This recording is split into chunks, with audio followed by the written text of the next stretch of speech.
How do people on both the left and right get him wrong?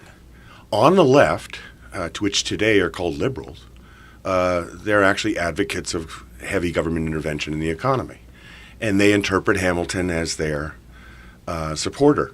On the right, if you want to go far to the right, say the libertarians, who some of them lean more anarchist, also think he's a statist, also think that Hamilton's a statist and tend to endorse Jeffersonian principles.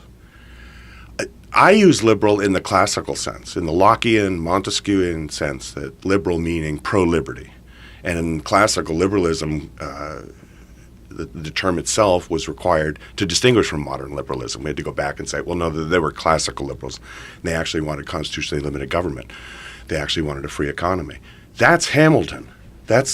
My theme has been, that is Hamilton through and through. He is not a statist, so he can't be criticized by the right for that, nor claimed by the left for that. He occupies this position of being a true classical liberal. He believed in equal rights for all. He was against racism and slavery. Possibly the most important beyond that, the constitutional limitations on government. The anti-federalists, who were largely Jeffersonian, initially opposed the forming of a constitution. They wanted the 13 states to remain separate. Hamilton effectively put the U in the USA.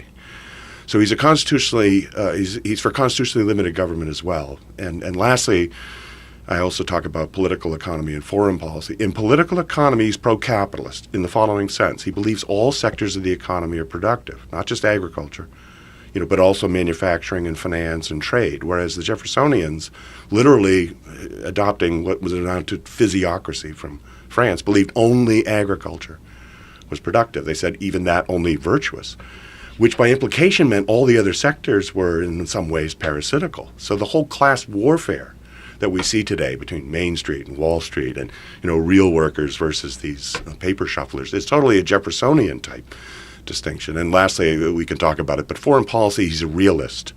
He puts national interest first. He doesn't think we should make the world safe for democracy because ultimately he doesn't trust democracy.